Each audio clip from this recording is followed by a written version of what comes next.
to those who are watching this our channel Knowledge Junction 2.0. Very warm greetings, guys. Yes, the video is out. This video, which is going to be a very special, very important video for all our Net JRF English lovers across India. I welcome all of you to this important video, guys. As you can see here on the screen, yes, the excitement is there to see the KJ Net December 2022 English paper 2, and this is complete solutions given by me. So you are going to, I think, enjoy this complete package of all the answers explained, and most importantly, please make a note of all these questions, pause the video as often as you can, and try to make your notes while you are listening to this very important video. Okay, so in the name of Almighty, in the name of my gurus, in the name of all the learners, let's begin this wonderful exploration, this wonderful journey. Guys, that this is question number one. What needs my Shakespeare for his honored bones, the labor of an age in piled stones? Or that is hallowed relics should be hid under a star pointing pyramid. So guys, this is a very interesting question. The answer to this question was John Milton. Yes, John Milton composed this poem in the year 1630. It was written and the poem was published in 1632. It is said to be one of the first poems that John Milton wrote, and this was published in the second folio of Shakespearean plays. A very important poem. Nonetheless, the poem is in 16 lines and it is an epigram. Yes, it is an epigram, guys. And the very important word that I can give you here is it's an encomium. Okay.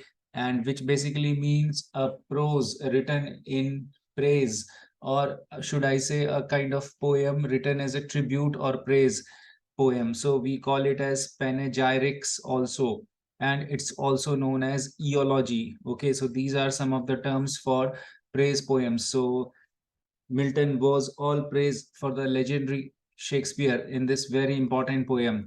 Now, looking on to the second question, who among the following praised Chaucer's translation of Roman de la Rose? So, guys, again, this is again a tricky question. So the answer to this question was Eustache Deschamps. Okay, so the very important question in the sense that Deschamps has been asked earlier also. He was actually a French poet. He is known for praising Shakespeare. He was a contemporary of Shakespeare in the 14th century, and his pseudonym was Nightshade. Okay, it was in French called as Morel. He was called as Morel, which literally means nightshade. And he praised Chaucer in the 14th century, that I have already told. Moving on, guys. Question number 3. Again, a very important question asked from the contemporary writer. If you can see on my YouTube channel, recently I have shot a video on this famous poet. The answer is For the Unfallen is written by Geoffrey Hill. The poetry collection was published in the year 1959, and it included a very important poem called as Genesis. And the poem, or the poetry collection rather, is about the future predictions. So in that sense, we can call it as apocalyptic in tone. And let me tell you guys that Geoffrey Hill is a religious poet, rather was a religious poet. He passed away in 2016, and his poem has a kind of religious skepticism. Okay, so that is there. Moving on to the next question. The Princess, a medley by Tennyson. Again, a very important, often asked questions for all TGT, PGT net aspirants, guys. This is a very important question. The answer is narrative poem. This is written by Tennyson, and the year is 1847, where he famously says, "Men for the field and women for the hearth." Very important poem. It's a first example of, you can say, comic ballets in terms of female satire, also satire on feminism. So satire on female, you can say, pretentiousness. Okay, so that is there. Which of the following works is not written by Shelley? Again, a very important question, guys. You can very clearly see here the options. The answer is 3, The Vision of Judgment. So the Vision of Judgment is written by Lord Byron. Yes, Lord Byron wrote this very important term. or work rather, and it was a polemic work, which means the work was written in reaction to another work. So the title, quite similar looking title, was A Vision of Judgment. This work was written by Sade and Byron had a polemical battle across each against each other rather. So that is there. And one more information is that the same title, although it has no relation with these two writers, but the same title was also uh, written by H.G. Wells, okay, a early 20th century Edwardian science fiction writer. Okay, now again, next question is, in whose poem the readers meet Aunt Jennifer Steiger? So you can see here a question directly asked from NCERT. Adrian Rich is the answer, the American feminist LGBT activist. Adrian Rich here talks about the frustrations of a female female householder, and how she comes against how she expresses her frustrations while doing her household activity. A beautiful poem on feminism. Let's move on to next question, guys. Name the playwright who has written Lawrence Sahib. Now, Lawrence Sahib is a very important play, and it is written by Gurcharan Das. Yes, Gurucharan Das is known for penning down this very important, you can say, kind of considered as a milestone in Indian theater, or should I say Indian drama in English. This play is actually all about a East India Company officer called as Larin Sahib, and he was shown as a tragic hero. And there is a very important quality that is being shown here. He suffers from hubris, if you remember the term, which means excessive pride. One more important thing is that it was situated in the mid 19th century Punjab. So the setting of the play is very important, and very interestingly, the play has a kind of tragic end. So it's because of the hubris, right? So it's a highly critically acclaimed play. Now, who among the following has composed the lyrical drama Hellas? It's a no-brainer. The Romantic Age poet, dramatist, and critic P.B. Shelley wrote Hellas, and it's a lyrical drama known for its lyrical intensity. Moving on to the next question, name the playwright who composed the play A Woman Killed with Kindness. Now, it was written by Thomas Heywood. The question is from Jacobean age. We know that Heywood is known as prose Shakespeare, and because of his prolific playwriting, he is called as prose Shakespeare. So, Woman Killed with Kindness, the title has a kind of paradox in it. So, it's also a critically acclaimed play. Moving on to the next question. It's a question from British theatre asking, name the celebrated actor played the leading role in the first production of John Osborne's The Entertainer, 1957. The answer is Laurence Olivier. It's a celebrated actor who made this play a cult play. Okay. Which of the following statements hold true in regard to sentimental comedy? Now, this was a tricky question, guys. I kind of, while attempting this question, attempted it in a wrong way. If you can see here, the answer is also wrong, means answer given by the candidate. So the answer is fourth, actually. It's a species of dramatic composition in which the virtues of private life are exhibited rather than vices are exposed. So that means the play focuses on the virtues of private life and the distresses rather than faults. So that's why it's a sentimental play, sentimental comedy. If you remember, the two legendary writers of sentimental comedies are Oliver Goldsmith, She Stoops to Conquer, considered as a cult classic in this genre. The play talks about the different, you can say, ups and downs of a rich aristocratic family in a rural household. And similarly, the second writer here is R.B. Sheridan, known as a famous theatre manager of Drury Lane, Drury, Drury Lane in 1770s. Sheridan is known for creating the iconic character Mrs. Malaprop. Okay. Now, moving on to the next character, next question. I recognize that heroine is a little prig and its hero a pompous ass, but I do not care.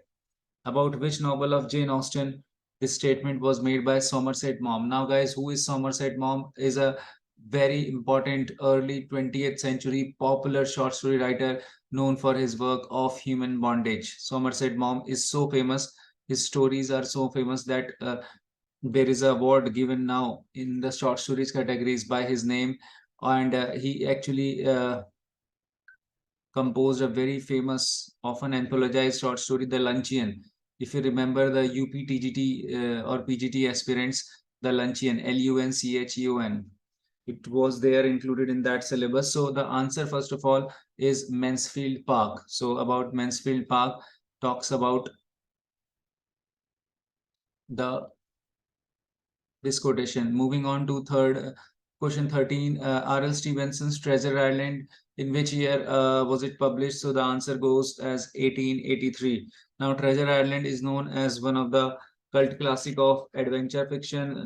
It's a teenage adventure, and it's known for its very important the kind of um, explorer genre. So the hero go for the search of the gold and what adventures he faces, that is there. So which of the following novels is not written by, of course, Amitav Ghosh? So the answer is English August, very important novel written by Upamanyu Chatterjee. Upamanyu Chatterjee, guys, is another of the, you can say, novelist from India who comes from higher class, higher aristocratic class, or should I say the bureaucratic class. He is one of the IPS officers, and his novels show the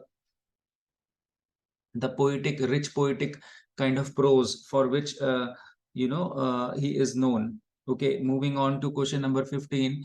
Which of the following work is not an American slave narrative?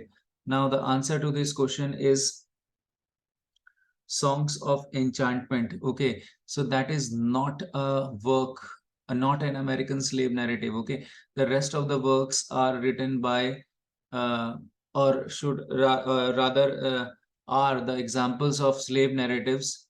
Okay, moving on to question 16. Which of the following theorists has written on affective economic economies? The answer is C or 3. Sarah Ahmed wrote a very important essay in 2004 where she posited that emotions are cultural practices. Very important essay, this one. So she gives the argument that emotions are cultural practices as opposed to psychological states.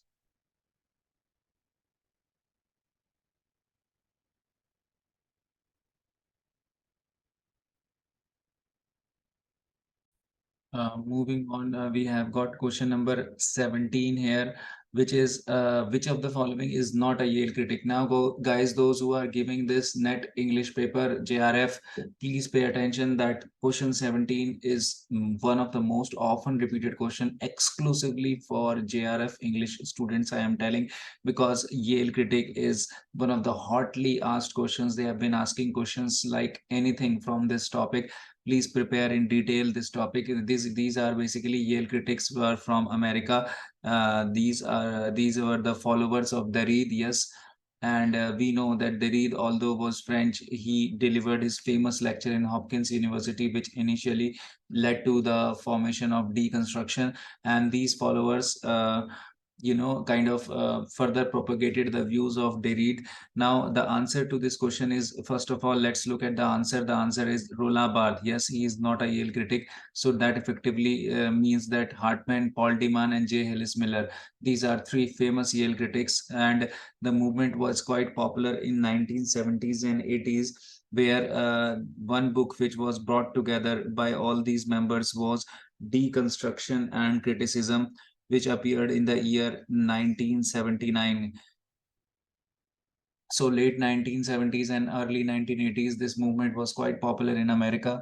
And very important thing is that Paul Deman is considered as the greatest follower of Jacques Derrida. He is known for his interpretation of deconstruction to allegorical reading, and known for a famous work called as Allegories of Reading, which became quite popular in America in 70s and 80s. Moving on, next question. Demythologizing is a term associated with the works of. So the answer to this question is Rudolf Bultmann. Yes, he was a late 19th century German theologian.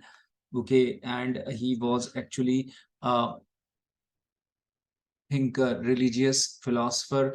His works are known for his expressions of early existentialism, and he is one of the very important writers of hermeneutics, which basically is nothing but, you can say, the translation of, or should I say, a kind of field of Bible studies. Okay, so we can say here that the word demytholizing, what does it mean? It means reinterpreting a subject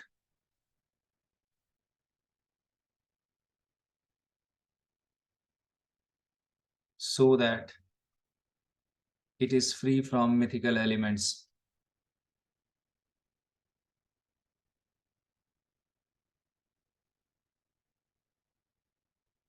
Okay, so that is there. So now moving on to the next question. Question number 19. Who among the following is known as a post-Marxist thinker? So post-Marxist thinker, the answer is one, that is Ernest Laclau. So he was actually an Argentine political theorist who basically settled in Essex in England, and he is known for he's known as the father of post-Marxist theory, and he is known as the inventor of Essex School of Discourse Analysis. Yes, guys, this question is directly from the topic discourse analysis. Okay, very interesting theory. You can go further and make your own notes on this very important theory, discourse analysis. What is discourse and how its analysis is done? Moving on to question 20. Jonathan Bates, The Song of the Earth. Yes, so The Song of the Earth, Jonathan Bates, this question comes directly from the environmental studies, or you can say the green studies, as it is known in Britain as green studies. In America, it is known as ecological criticism.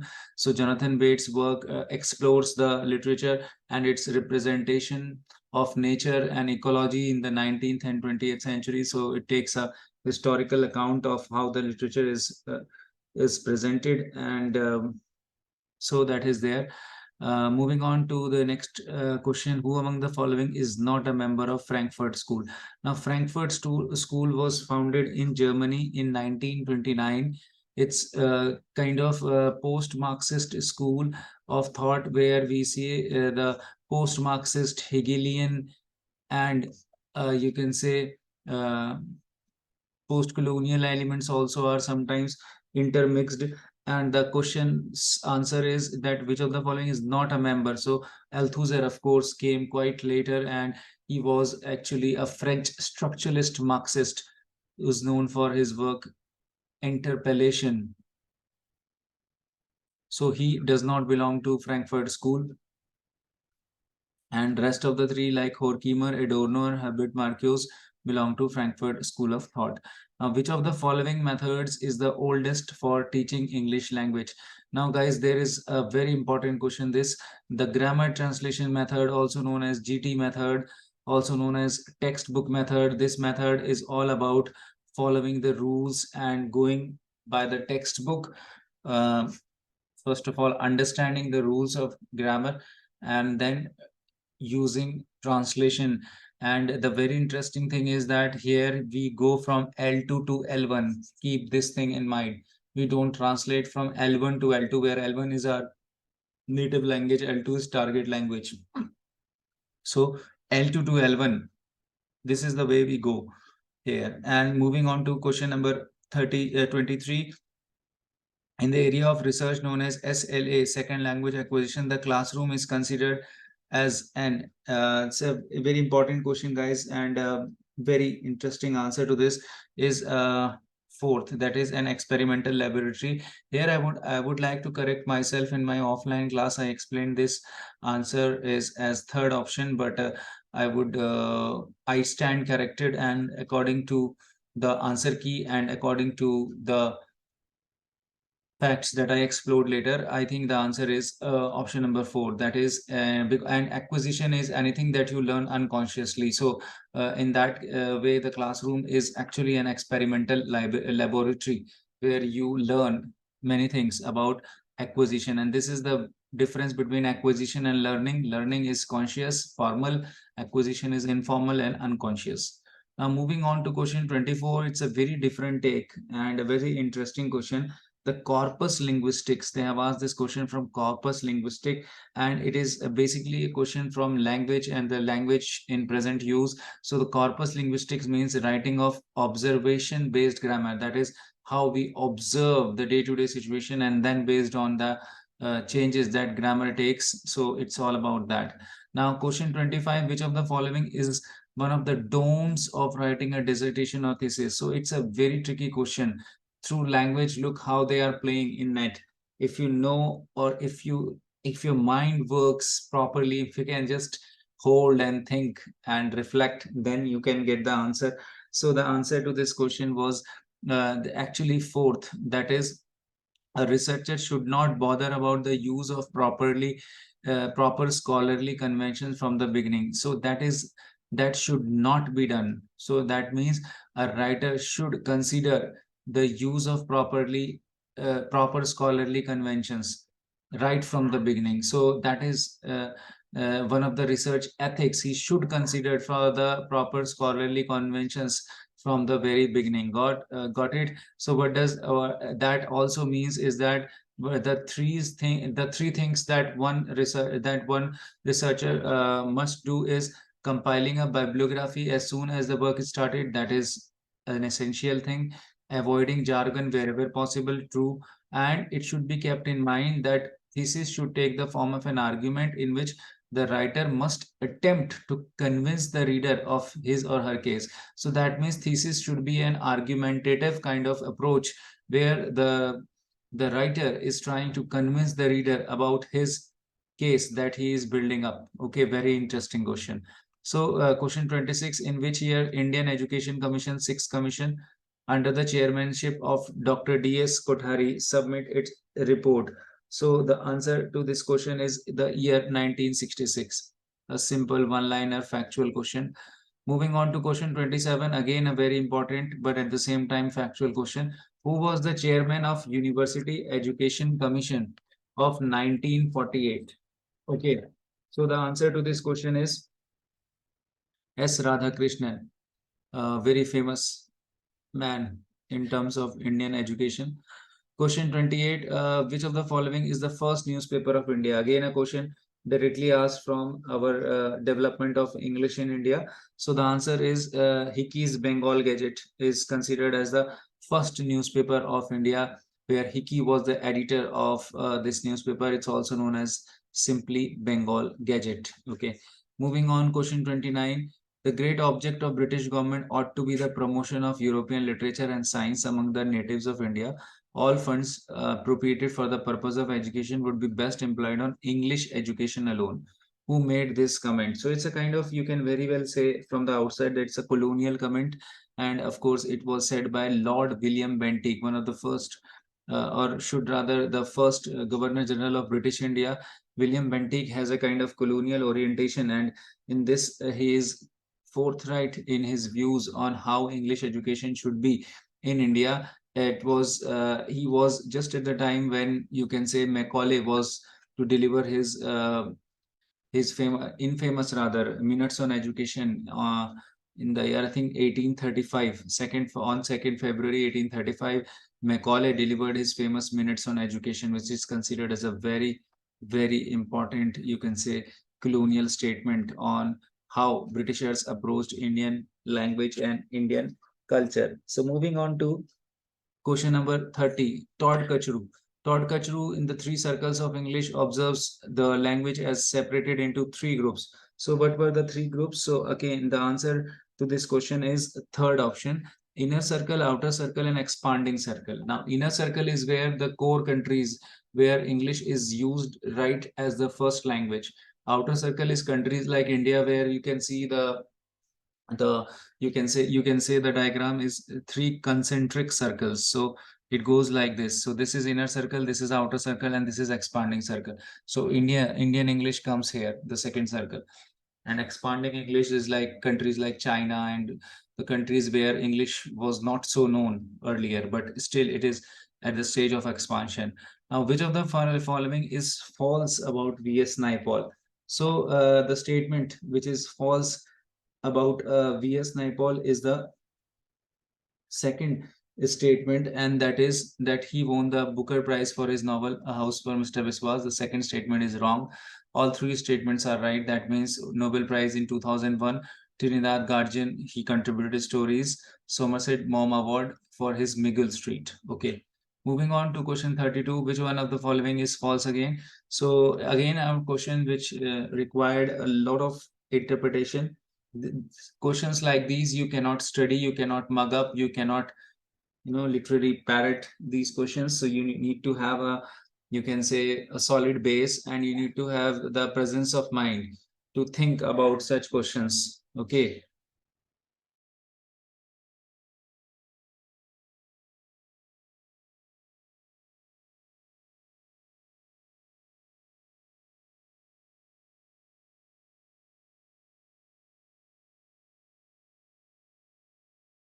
So guys, the question 32 is, the answer is the second option, that is, an ideal researcher, literary researcher should not cast himself back into another age. This is false. That means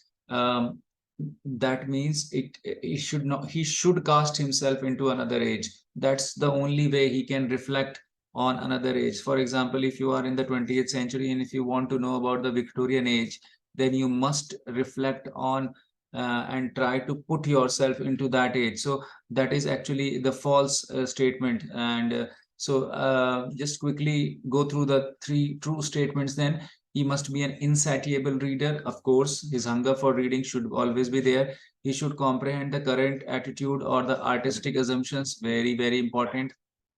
Very, you can say, important quality of a literary researcher. And he must have a vivid sense of history. That is true as well. So moving on to question 33, which of the following is true in the context of new criticism?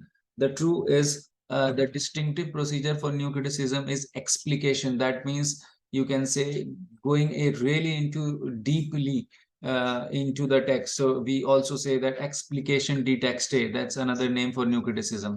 Now moving on to question 34, the pamphlet The Power of Love 1643, proclaiming the importance of brotherhood as a means of, you can say, achieving a radical change in social relationship.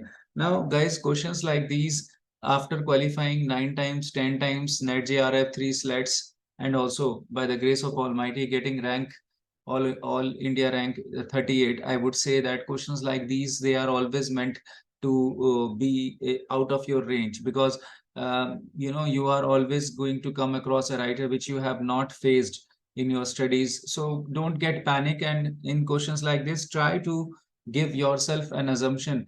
At least go as close as possible to the question. So the answer to this question is, it cannot be F.R. Lewis, of course, because he was a 20th century critic that you know.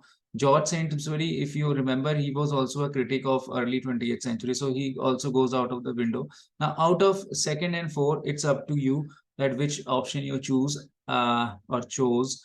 I chose option four, which of course, unfortunately, in this case, didn't work. So the correct answer is William Baldwin. So who was William Baldwin? This actually, he was a leader of a very important group during the civil war that was going on in England, and the name of the group was Levelers. Okay, and in this very important essay, Power of Love, because he was a Puritan, so he basically gave the salient features of radical Puritanism.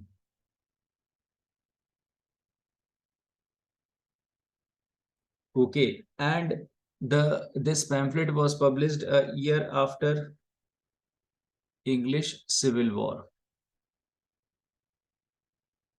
That is, English Civil War began.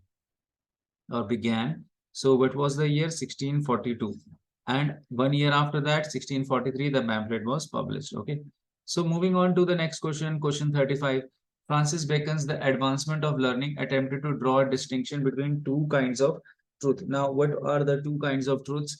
Theological truth and scientific truth. Yes, he was talking about the conflict between the theological and the scientific. Of course, we know that Bacon was master of inductive learning. So he kind of tilted more towards the scientific truth of the things. So I shall be ambitious to have it said of me that I have brought philosophy out of closets and libraries, schools and colleges to dwell in clubs and assemblies at tea tables and in coffee houses. So, to whom do you attribute this famous statement? So, guys, the answer to this question is Joseph Edison. Yes, Joseph Edison is known for his famous, um, involvement in the Spectator and Edison and Steele, the two prose reformers of early 18th century. So guys, the answer is second. Now, question 37 is often repeated question. Dr. Johnson's Dictionary of English Language. Of course, it was published in the year 1755. It is considered as the first authoritarian, you can say, take on English language. And Dr. Johnson is that's why called as the proper first lexicographer of English, you can say, language. Although we know that Robert Cowdery's dictionary came much earlier, but it was not the first authentic dictionary. Okay, moving on to question 38, an essay on the principles of human action. So this essay was written by William Hazlitt. It's simply a question from Romantic Age. William Hazlitt is known for works like The Plain Speaker, and he's known for Table Talk, and he's also known as the critic's critic. Okay, now next question is again a question from American, you can say, literature, early American literature. So Frederick Douglass is, which of the following thing is false about Frederick Douglass? The answer is fourth option, that is he wrote Up from Slavery. That is not written by him. The three options which are right are his autobiography belongs to the tradition of fugitive slave narrative, which was popular in North before the Civil War. If you remember the Civil War of America, that was in the year 1851 to 1855, the war in which the iconic Abraham Lincoln was at the helm of his affairs, and his leadership led to somehow the best possible result that could be there during the mid 19th century. So he provides a first person account of his life spent in slavery. That is true. He was famous as an orator and dedicated to Black liberation movement. Yes, that is also true. Okay, moving on, the phrase structures of feeling. So again, the question is from theory and the structure of feeling. This phrase is taken from the work from the writer Raymond Williams, the cultural materialist writer. Raymond Williams is known for coining this important term. Now, a valediction forbidding mourning. Interesting question, guys. And this question, the answer to this is option number one, that is A and C. John Donne and Adrian Rich, they both wrote the same title and a very important poem. Okay. So, question 42, which of the following two poems are linked with each other in terms of form? Now, this was a very interesting question, guys, and the answer to this question is a fourth option, that is C and D. That is Upon Appleton House, To My Lord Fairfax, and To Penhurst. Now, the first poem was written by Andrew Marvell, and the poem is known for its, you can say, tribute to a rich country house. Both the poems, in fact, thematically have the same kind of theme, that is dedicated to the rich royal country houses. But the similarity which was asked in terms of form is that both the poems are written in heroic couplet, that you can write. Both the poems have kind of the same form of heroic couplet. To Penhurst was written by Ben Jonson, and the poem is considered as one of the important, or should I say, the first poems to be dedicated in the genre of, not dedicated, but the first poem in the genre of, you can say, country house poems. Okay. So both the poems represent the country house, you can say celebration of nature in a country house, and both the poems are written in heroic couplets. Okay, rhymed couplets rather, not heroic couplet, but rhymed couplets, I would say.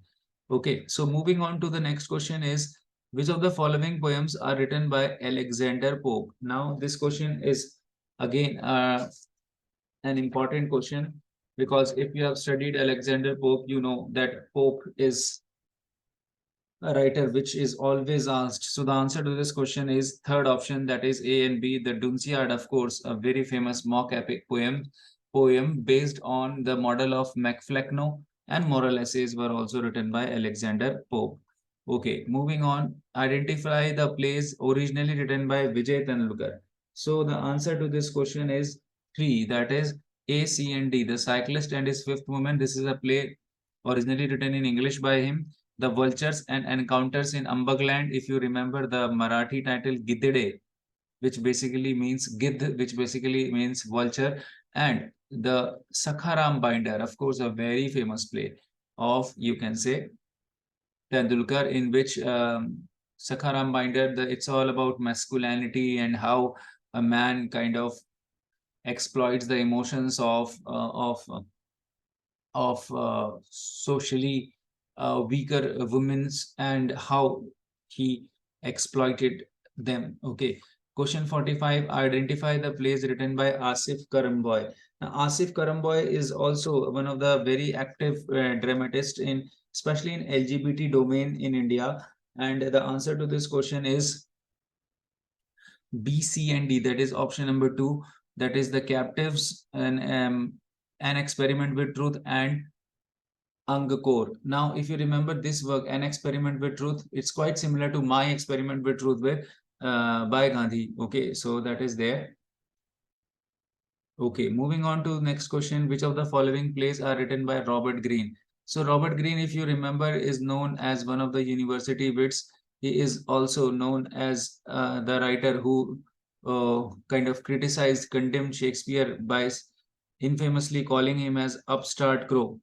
Okay, so the plays by Robert Greene are asked. So the answer goes out as option number three, that is B and E. So that is Alphonsus and King of Aragon.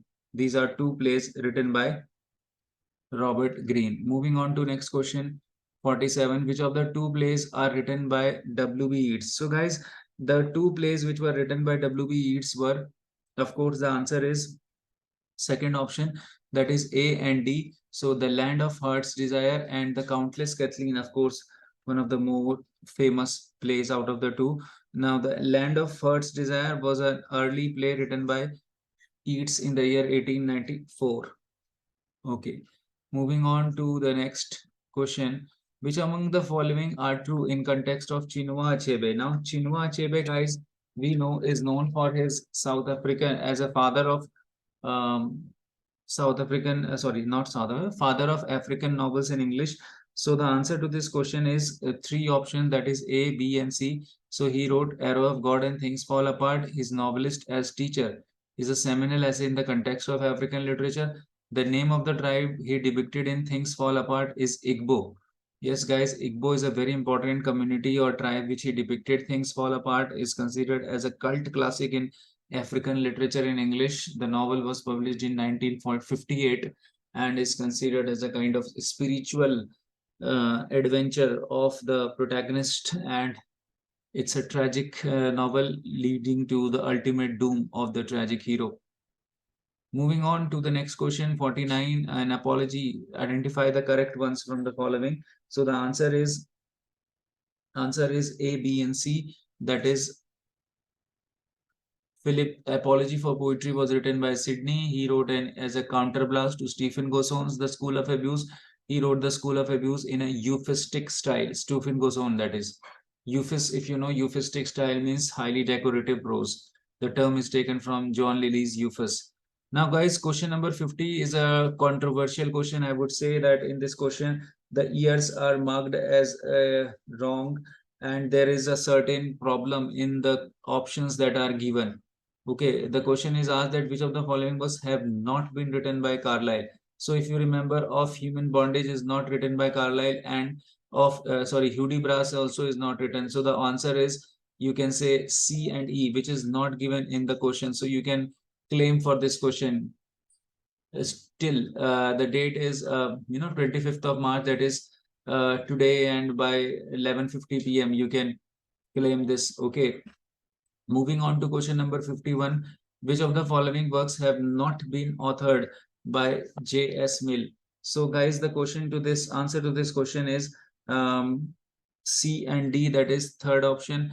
So, Past and Present was written by Carlyle, and Explorations is not exactly work written by any famous author. So, the answer is third. So J.S. Mill was a famous utilitarian thinker, feminist, and a political essayist of Victorian era.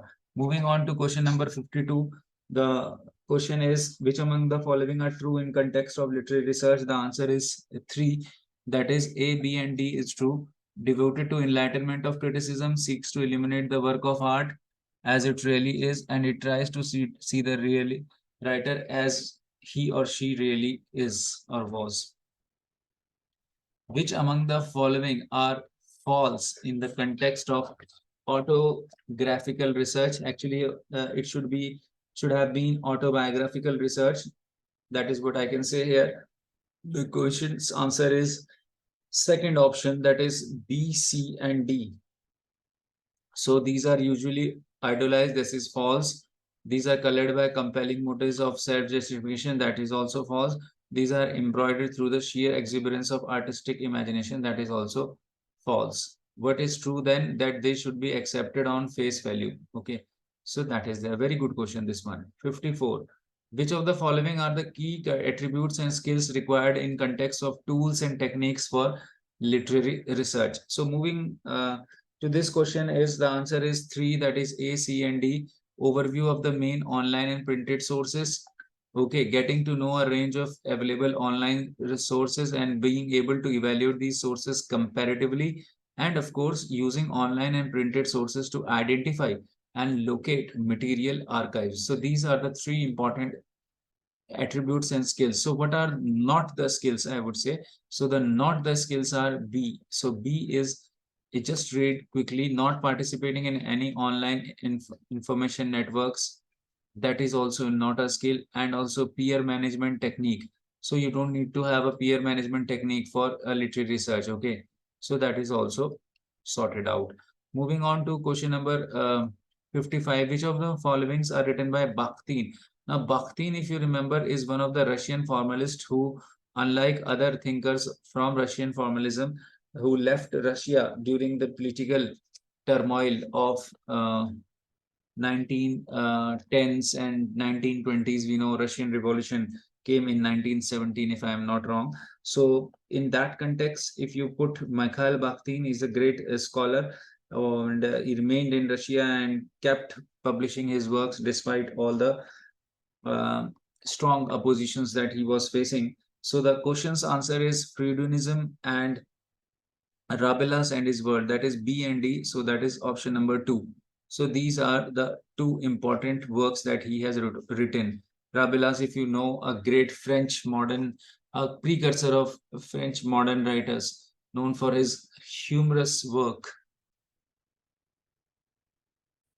So moving on, question number 55 is, which among the following are written by Bakhtin? So we have already just done that. So Freudianism, a Marxist critic, and Rabelais and his world.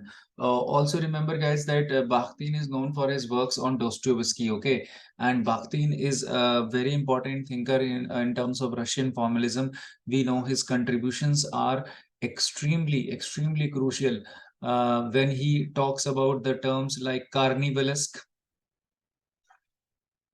Okay, and there are so many terms like dialogic criticism. He kind of originated this term dialogic criticism, where he said that a novel should be a site for all the, you can say, characters, even from the lower strata of the society, to come and discuss their viewpoints. So that is there. So do find out the terms given by Bakhtin, the literary critical terms. and make a note of those terms. They have been asked. Okay. Now moving on to question 56, which of the following are correctly matched? Now the answer to this question is second, that is A and D. John Cable on the healing power of poetry. Now Cable, if you remember Newman and Cable, he is one of the founders of Oxford, you can say Tractarian movement rather. Tractarian movement and Oxford poetry movement, not Oxford rather, but Tractarian poetry movement. Tractarian, the word tract means religious pamphlets. Okay. And the next question, the next correct option is D, Harold Bloom, The Anxiety of Influence.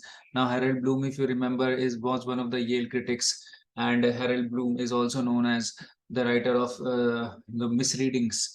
Okay, a very important term that he invented. He is also one of the great Dr. Johnsonian scholar from America. Okay. Moving on to question number 57, Deleuze and Guattari, anti-Oedipus, capitalism and schizophrenia, uses two theoretical paradigms. Now, which are these two theoretical paradigms? The answer is 4, that is B and C, post-structuralism and psychoanalysis. The fusion of these two important theories led to anti-Oedipus. Moving on to next, Dipesh Chakrabarty is one of the very important writers that they have been asking in post-colonial theory. So they have asked the books, the two books that have been written by him. So the answer is A and D. So the option is third. So Provincializing Europe, they have been asking this book a lot in the exams in NET, and The Climate of History in a Planetary Age. So do make a note of Dipesh Chakrabarty's other works as well. Okay. Now question 59. Which of the two books have their roots in Foucauldian thoughts on sexuality? Now, Foucault is a very important writer. We know French anthropologist Foucault is known for his works on discourse and sexuality. So the works which have the huge implications of from the theories of Foucault were Gender Trouble, Judith Butler, a very important American LGBT activist known for her works like performativity, and known for also the one of the pioneers of queer studies. And the other is Epistemology of the Closet, that is B and D. Epistemology of the Closet is given by Eve Kosofsky Sedgwick. Okay, he is a very important American, you can say, writer, and known as one of the founders of queer studies in America. Okay, for queer studies, do watch out the Wallstone rights. Okay, oh sorry, yes, Wallstone rights. Uh,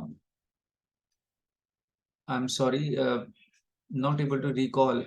Just find out the riots which occurred in America, and where LGBT used to meet. And I think yes, Stonewall riots, I think, is the correct answer. Stonewall riots. So if you find out this very important incident, then you will find out a huge, you can say, headway into the queer studies. Okay.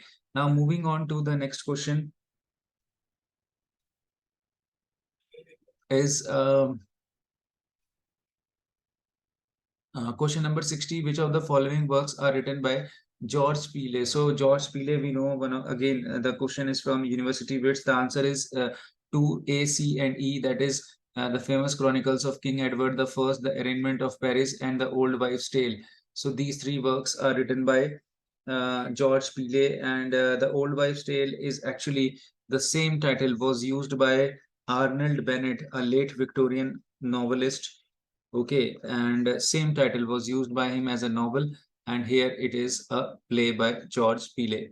Okay, now moving on to question number 61. Which of the following are true in the context of Gabriel Garcia Marquez? The answer is B, C, and E. That is, he was affectionately known as Gabo or Gabito throughout Latin America. Then he received Nobel Prize in 1982, and his novel 100 Years of Solitude was published in 1967. Now, guys, Gabriel Garcia Marquez is known for various novels like Love and the Time of Cholera, and his works are known for magic realism. And very interestingly, that most of his works are actually the pioneering works of magic realism, which is a kind of narrative technique in postmodernism, where we see that the writer, you can say, kind of subtle in a subtle movement goes through the time zones of future, present, and past, and in that way try to kind of emphasize the importance of incredulity towards meta narratives, which is a very important three-word definition given by Lyotard, one of the founding fathers of postmodernism in France. Okay, now Gabriel Garcia Marquez kind of initiated what is now called as boom movement, which is a renaissance of Latin America. The various other writers which were there was Carlos Fuentes, Pablo Neruda. These are some of the famous writers across the Latin America. And Spanish language was actually the connecting link across all the countries of Latin America in which these writers were writing. And one very important precursor of the boom movement was Louis Borges, who was actually an Argentine who wrote his famous Fiquinos, which is considered as a pioneering work in magic realism. It was published as early as 1930s, where we see that the magic realism was even not known to the people. So that is their all about boom movement and its precursors. Moving on to question 62, which of the following novels are written by John Steinbeck, one of the legendary writers from America, a Nobel Prize winner of the for in literature in the year 1962. Steinbeck, of course, the answer is the two option, that is B, C, and E. The Grapes of Wrath, The East of Eden, and Cannery Row. These are the three novels that he wrote, and he's known for his rich poetic descriptions of, you can say, of a particular part of US. You can find more about this, the environmental issue that happened in a very infamous incident called as Dust Bowl incident, where a massive wave of migration of farmers from Oklahoma moved on to another state of America. Now, during this migration, what happens to the toads family? The slow and gradual decay of the toads family is mentioned in this epic saga, The Grapes of the Wrath. Even the novel became more famous after its brilliant description in the Hollywood movie. Okay, moving on to which of the following are leading characters in the novels written by Mulk Raj Anand. So Munnu, Bakha, and Gangu. These are the three important writers which have been characters which have been penned down by Mulk Raj Anand, who is known as the Charles Dickens of Indian literature. Mulk Raj Anand is known for his characterization and for his special realism of the lower society of India, especially pre-independence. Mulk Raj Anand is also known as one of the very important early Marxist thinkers and a follower of Gandhian philosophy.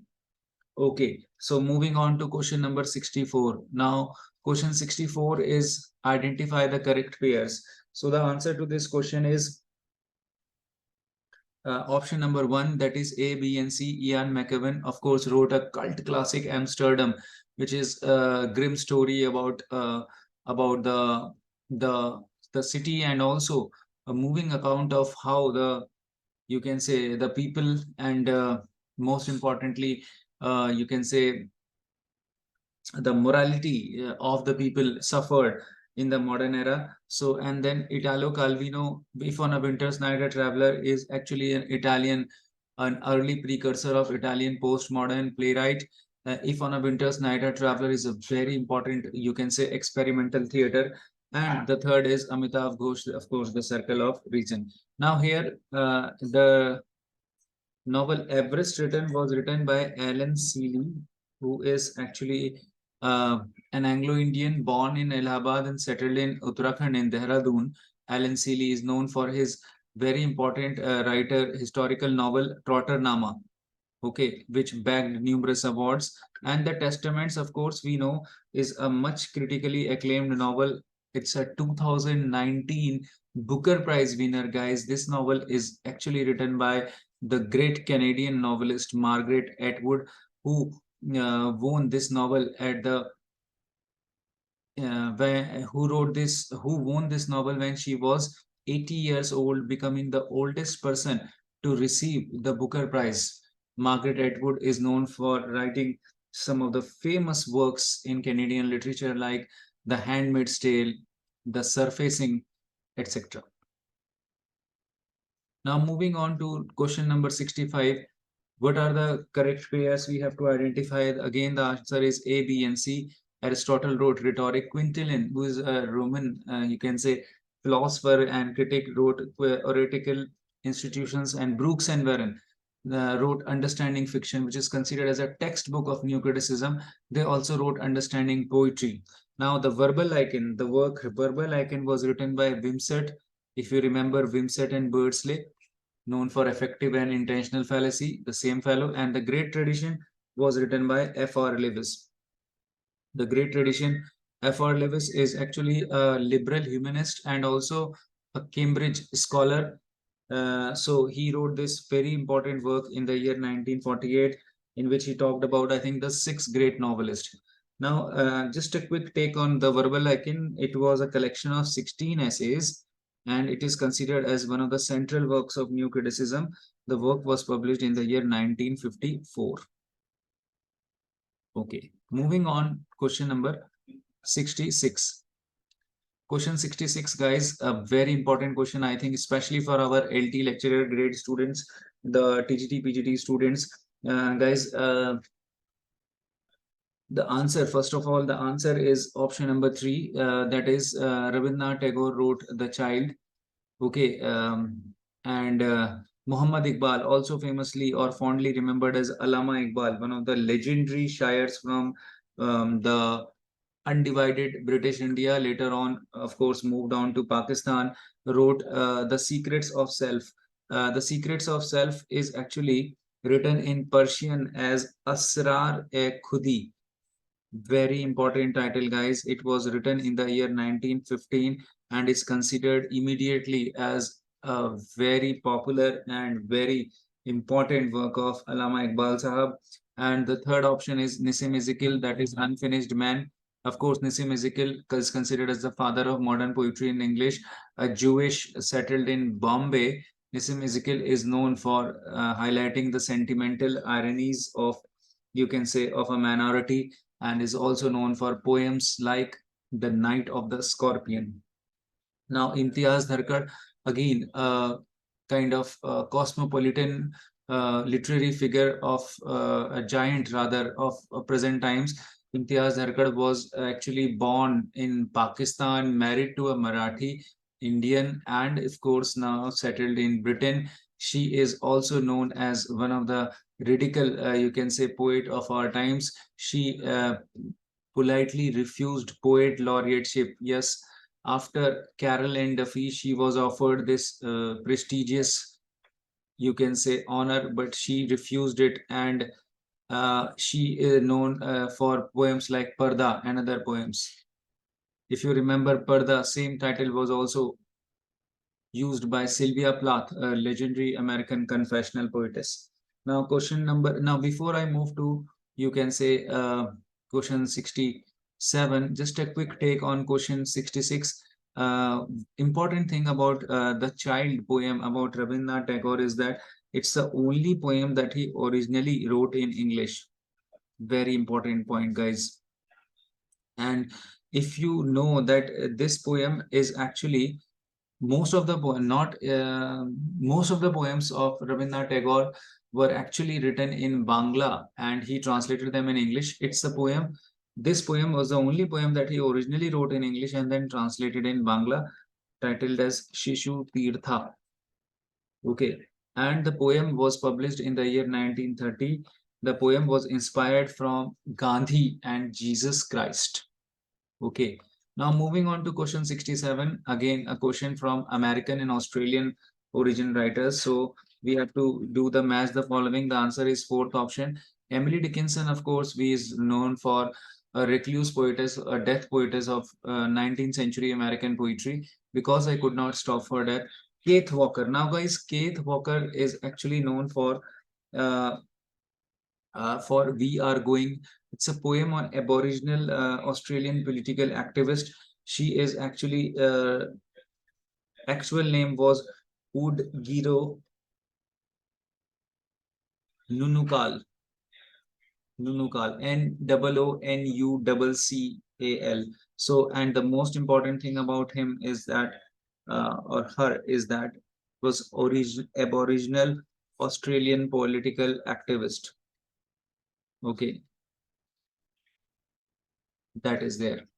And then Judith Wright, again, female poetess from Australia, environmentalist. Judith Wright is known for Women to Men. And then Yusuf Komenika is there for writing this work, Banking Potatoes.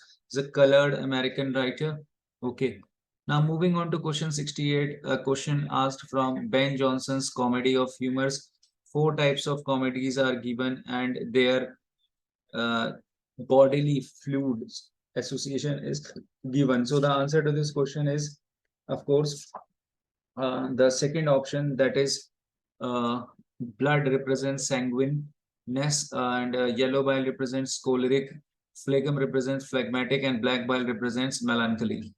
Okay, so these four, you can say, body fluids represent four quirks, or should I say, exceptional human temperaments. And this is written, this theory was given by him in Every Man Out of His Humor in the year 1599. Okay. Now moving on to next question is question number 69, a question asked from Shakespearean plays. Questions are quotations, famous quotations, and the answer is one option, that is, some are born great, is taken from Twelfth Night. Love looks not with eyes but with mind is taken from the play The Midsummer's Night Dream. uh, you can say early romantic play. Then ill deeds is doubled with an evil word. It's taken from the Comedy of Errors, an early, you can say, comedy of Shakespeare. And we are such terms as dreams are made on. Of course, Tempest, the last plays of Shakespeare called as romances. Okay, moving on to the next question number 70. Again, a very interesting question, guys. These are the terms taken from literary theory, and we have to match these terms. The answer is option number 3, where we can see aporia is directly a term taken from deconstruction. Aporia means textual, not a point of impasse or the point of undecidability. Scapes. Now, scapes is a very interesting term, guys. Scapes term is given by A. Appadurai, who is a post-colonial writer, and he gave the 5 scapes, or should I say, the flows of, you can say, thoughts in the in society. And I am giving you the code ETIFM. Okay, where one refers to ethnological flow, and then similarly these initials represent certain other words. You can find it out on your own. And so these are the flows of ideas in a community, especially in terms of post-colonial flow. Then interpellation is kind of unconscious self-exploitation. This term is taken from, you can say, Marxism. And who gave this term? In my this video only I told you about Louis Althusser, a famous French structuralist Marxist.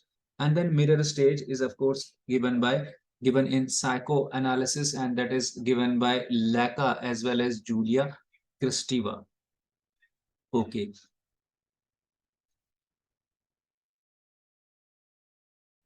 So moving on, question number 71, guys, a very important question again. So the answer to the question is option number 4, that is, The Political Unconscious was written by Frederick Jameson. Now, guys, Frederick Jameson was an American Marxist, known for his very famous work, Late Capitalism. Okay. Now, in one of the papers conducted recently, I think in one of the slides we were discussing earlier, that there was this term post Marxist thinker. So please do read that term in context of the this theory of Frederick Jameson's Late Capitalism. Okay, moving on. The next is The Pleasure of the Text, of course, written by Roland Barthes.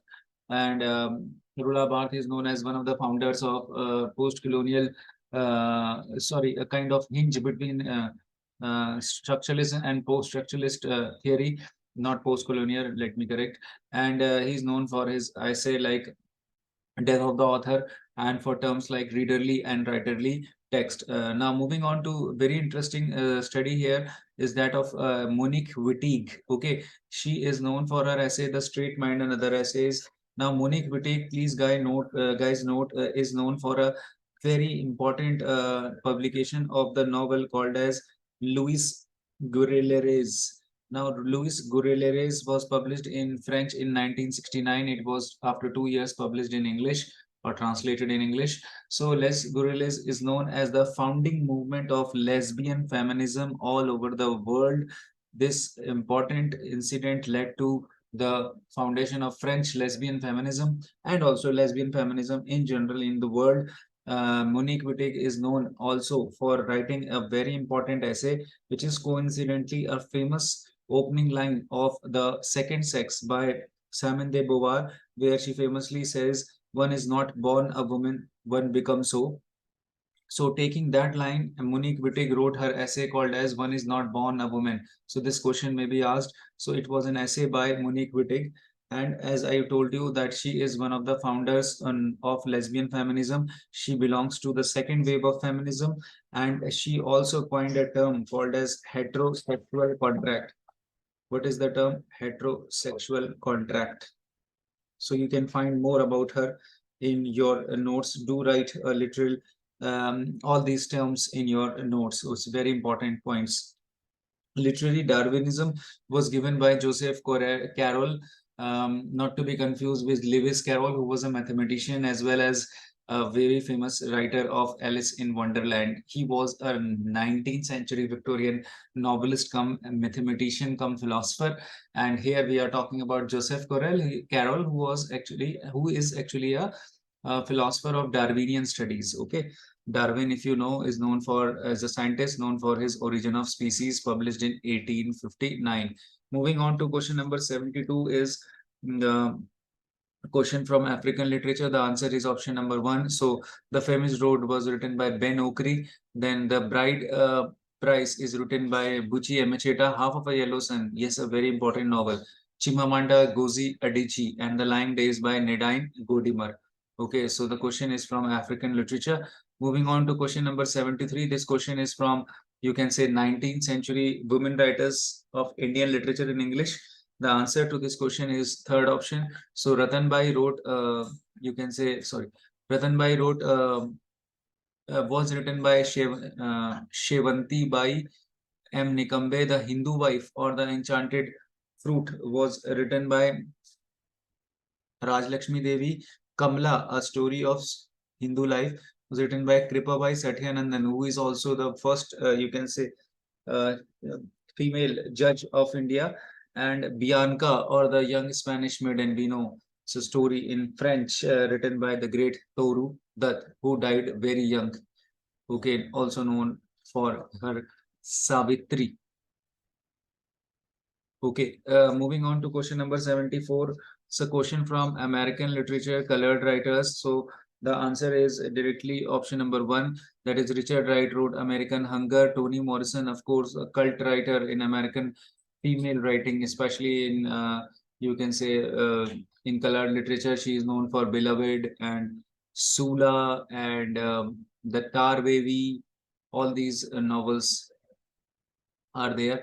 And then Barbara Chase Ribot. Now, Barbara Chase Ribot is known for Sally Hemings. Now, I have got something to tell you about this very important novel. Sally Hemings was published in 1979. Actually, it was a historical fiction which was based on the kind of relationship between Thomas Jefferson and a mysterious slave woman with whom he bore 7 children. Okay, so the work is kind of a work which comes in the genre of tracing the, you can say, the blacks and the white, you can say, racial kind of union and there are many works which are written in in American literature, which kind of trace the genealogy of the blacks, claiming kind of that they are in a way part of the racial, you can say, uh, a racial fusion between the whites and the blacks. Okay, now Octavia Butler, this work was um, Octavia Butler wrote Kindred, which is again a very important novel. Okay, considered as a very important novel in the development of colored literature in America, also called as Afro-American literature. Now, moving on to question number 75, it's a question from Indian criticism, and the answer to this question is option number 3. So, M.K. Nayak wrote English in India, its present and future, and then David McCutcheon wrote Indian writing in English, critical essays. A.R. Srinivas Iyengar wrote Indian contribution to English literature, and V.K. Gokak wrote English in India, its present and future. Now, very quickly, M.K. Nayak comes from Odisha. He is a historian and he is known for his works on Indian writing in English. Sorry, history of Indian English literature, as it is mentioned here. Now, David McCutcheon is known as David Babu. He basically lived a great part of his life in Bengal and also taught in Jadavpur University, which is a very famous university in, of course, West Bengal again, known for its technical brilliance, Jadavpur University. And also he taught at Shanti Niketan. Okay, of course, a legendary place of Indian teachings of fine arts established by the great Tagore. So, and I've got something for you in terms of A.R. Srinivas Iyengar. He was actually a, a, a former VC of Andhra University. He comes from Andhra Pradesh, of course, and that is there. And then V.K. Gokak comes from Karnataka. He is a Kannada scholar as well as a famous scholar from India, a recipient of Sahitya Academy Fellowship. He has, to his credit, many works on the study of the Indian English literature. Okay, moving on to the next question. Question 76 is a very interesting question. The questions are arranged in kind of chronology and we have to arrange them. So the answer is DBCAE, which is basically Macflachno came in the year 1682, a mock epic written by Dryden. Then the Hind and the Panther appeared in 1687. It's a big poem again, bulky poem of 2600 lines. We know it's a religious kind of satire, the Hind and the Panther, and represent the shifting loyalty of Dryden during those days between Catholic and Protestant. And then the Wild Swans of the Cool, directly, let's come to the 20th century. We have got this work written by the great W.B. Yeats, published in 1917. It's called as one of the transitional works of W.B. Yeats, where he shifted from his early style of writing to the more maturer and symbolical vein. And then moving on to one of the heights of W.B. Yeats was in the work The Tar, which was published in the year 1928. It is known as the culmination of his poetic genius. We know that Yeats, if I'm not wrong, received Nobel Prize in 1923. So a very important, you can say, milestone in terms of Irish literature. Yeats receiving Nobel Prize after 2 years. Immediately after 2 years, G.B. Shaw went on to bag another Nobel Prize for Ireland, okay, in literature. So Wits and Weddings is written by Larkin, the one of the important poets of movement poetry. He is called as the anti-modernist and is one of the disciples of, you can say, the poems of Hardy. So Larkin is known for poems like The Church Going, and The Whitsun Wedding was published in 1964. Okay, moving on to the next question is question number 77. Here again, we have got the writers and we have to arrange them in the sequence. The answer is second option, that is B, C, D, A, E. So that is, you can say, the first writer is Spenser, of course, an Elizabethan poet known as Poet's Poet by Charles Lamb. Philip Sidney, a great Renaissance ideal man and one of the founders of Aeropages, which is a group of experimental poetry writers.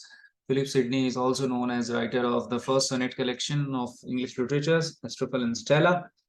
He died in the Battle of Zutphen. Okay, and his kind of death created a legend about him. More than 200 biographies are written on Philip Sidney, guys.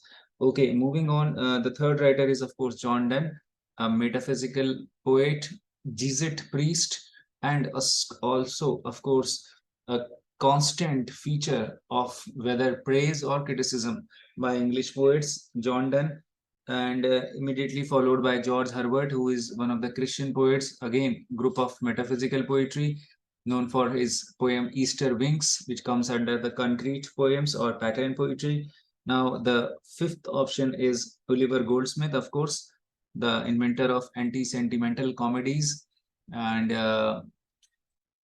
Oliver Goldsmith is known for his, you can say, famous essays like The Citizen of the World and The Vicar of the Wakefield, a very important prose romance.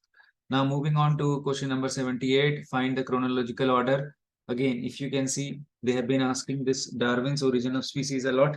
So let's quickly write down the answer is BDACE. So noting down the years, Macaulay's Essays on Milton was published in 1825.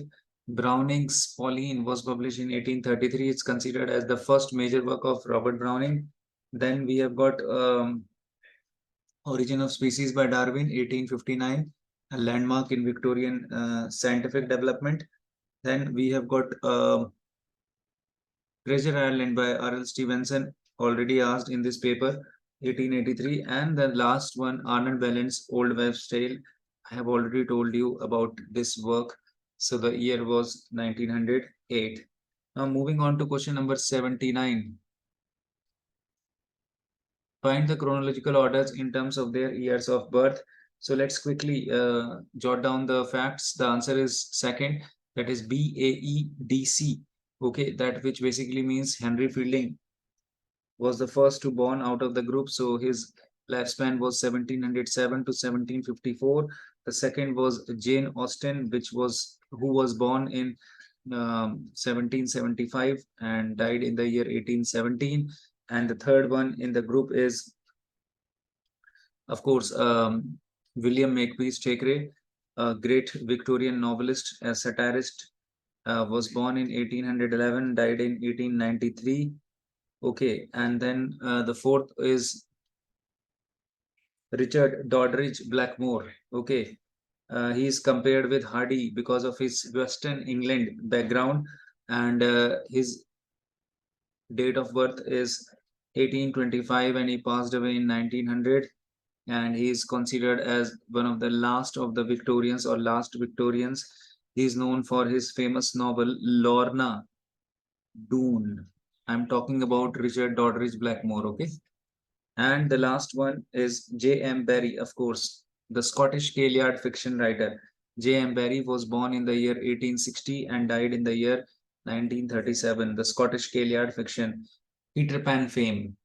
Okay.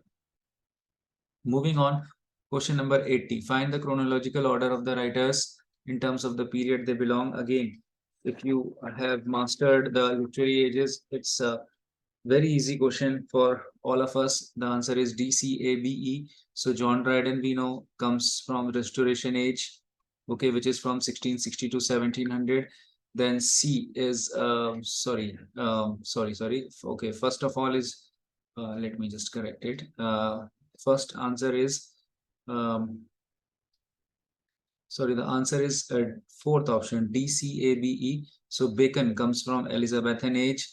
Okay, and then we have got C, that is Dryden comes from Restoration Age. Okay, and then we have got A, Richard Steele comes from 18th century. Okay, and then we have got B, that is Charles Lamb, belongs to Romantic Age, of course, known as the Prince of English Essays, Charles Lamb, and the last one is Matthew Arnold, the poet and the critic. Poet and critic. Matthew Arnold comes from Victorian age. Okay, so the answer is DCABE. Moving on, question number 81 is find the chronological order of the publication of the given works. Okay, so the answer is now 81. Question number 81 can be challenged, guys, because in this question, the correct answer would be something else. I am just, writing down the years for all of you to, you can say, kind of check. Rajmohan's wife came in 1864, so of course, and then the second is Untouchable, which came out in 1935, and then we have got Kanthapura, which appeared in so second is this, and the third is Kanthapura, which appeared in 1938, and the fourth is you can say a Distant Drum by Manohar Malgonkar, which appeared in 1960. So that is fourth, and the fifth is Band in the Ganges again by Manohar Malgonkar, and which appeared in 1964. So according to us, the answer should be A, D, C, E, B, A, D, C, E, B, E, A, D, C, E, B, sorry, A, D, C, E, B. So you can see here B and E. It would have been third option, but instead they have written BE. It should be EB. According to my knowledge, you can further comment. So you can challenge this question as well. Okay. Question 82 is already dropped. So we are leaving this question. Okay. And moving on to question 83. Find the chronological order of the publication of the given works. So 83, the answer is, of course, option number 1, that is BCDEA. So BCDEA, so basically starting with Hobbes' Leviathan is considered as a work of Commonwealth Age 1651. And then C, that is Pape's Diaries, we know was published from 1660 to 1669 in the beginning of the Restoration Age. And then D, that is Bunyan's Pilgrim's Progress, no brainer, 1678. First part was published in 1678. And then we have got E, that is Locke's an essay concerning human understanding, which was published in the year 1689. And the last but not the least is Boswell's Life of Johnson, which is considered as the greatest biography in English literature, published in 1791. Okay, first edition. 84, chronological order. The answer is second option, that is BDEAC. So let's quickly write down the years. So B, that is Course in General Linguistics, Ferdinand de Saussure, 1915, 1916 is the year, roughly, tentatively speaking. And then D is The Pleasure of the Text, again by Roland Barthes, came out in the year 1973. Then the third is The Implied Reader, came out in the year 1979 by Wolfgang Iser. He is one of the important writers of reader response theory. Okay, then the fourth option is A, that is Structural Poetics by, it came out in the year, I think 1975. 1975. Okay, just Implied Reader, just check the year. Okay. I think there may be some mistake here. Please correct that. You can just Google this work. Okay. I think, but the option would be second only. So Structuralist Poetics will come in fourth number. Came out in 1975. So it's this we have to correct. Okay, and it's written by Jonathan Culler, Culler. And the last is The Pursuit of Science, again by Jonathan Culler, came out in the year 1981. It's also by Jonathan Culler, structuralist writer. Okay, now moving on to question 85. Given below are two statements and we have to find out the correct statement. So the answer to this question is 3. A is correct, but R is wrong, not correct rather. So from a socio-linguistic point of view, mainstream SLA, that is socio-linguistic studies, SLA studies remain asocial. That is, the social import of learning to interact through language remains hidden.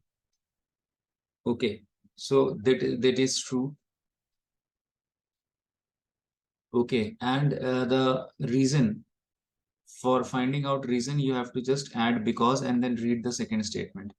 The socio-linguistic perspective focuses on linguistic system as well as concern on with specific items of pragmatic and discourse development, rejects the tendency of looking at language as a set of norms. This is wrong, so R is wrong. Okay. Now, question number 86. The first of all, let's look at the answer is 4. That is, A is not correct, but R is correct. So in extensive reading, the teachers play the main role. That's not correct. And the aim of extensive reading is to enrich and learner's knowledge. That is correct. Okay. So that's why fourth option A is not correct. R is correct. Now 87, given below are two statements. Now here they have written the word anagnosis. Now according to me, it should be anagnorisis. This is what I can say, because I try to find out this term. It was showing as something related to biology. So I would love to hear your views on it. Okay. So the answer which is given here is fourth. So if you consider it as anagnorisis, the term given by Aristotle, then it is the final part of drama just after the climax, in which there is resolution for any conflicts left, and it is the turning point. This is correct, but this is not correct. So according to that, the fourth option would be the right one. Okay. Now question 88. It is true that there is an analogy between the works of an author and experiences of his life. Okay. And the works may be seen as an incomplete translation of the life. So both statements appear to be true. So the one is will be the correct answer. Okay. Now 89. Things acquire a rational signification, not only one of simple usage, because an other is associated with my relations with them. In designating a thing, I designate it to the other. Okay, so the answer is 1. Both statements are true. Of course, here is talking about things and the other. Now, question number 90. Given below are two statements. Again, the post-structuralist critic suggests that the way to de-essentialize genre is to recast in terms of uh, discourse. And then, but while post-structuralists move toward dialectical exchange and analogy is both useful and necessary, conceiving of genre primarily in terms of discourse reveals certain limitations that are intrinsic to post-structuralism basic approach to discourse and to relationship envisioned between discourse and subjectivity. So I think the option would be the for question number 90, the option would be second, that is both statements are false. Now this was a tricky question, guys. If you just look at the statement here, that they suggest that the way to de-essentialize genre is to recast in terms of discourse. It's actually false, because they actually want to de-essentialize is it, and so they don't want to de-essentialize it to recast in terms of discourse. So that is obvious. And while they move for this, the conceiving of genre in terms of discourse reveals certain limitations that are intrinsic. So it reveals certain limitations that are intrinsic is also wrong, because post-structuralism is all about, you can say, not posting any limitations on, you can say, on any discourse. Okay, so in that context, both the statement appear to be false. So moving on to the last 10 questions, I would not explain them because these are unseen passages. I hope you like this short important, you can say, description of all the questions. And please do post, please do share, like, and subscribe the channel. There has been a lot of hard work that we have been doing in this maintaining this Knowledge Junction 2.0 channel. So you all can come and you all can, you can say, visit, and you all can learn from our courses that we have been providing. I hope that you like all the crystal clear, pinpointed explanations of all the questions. So with lots of love and blessings to all, please do call if you want to take any of our demo classes. Please do call or message at 9917258311, or else you can also call at 7217469297. This is Ramesh Pargai sir's number. This is my number. You can drop a message here and you can book a class of yours and just have a look in.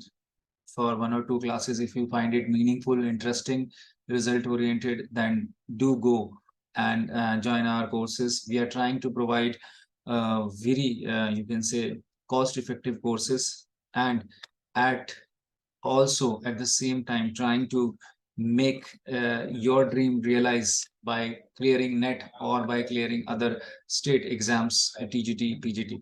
So with love and blessings, this is Saurabh Kreti. See you soon in my next video. Thank you so much.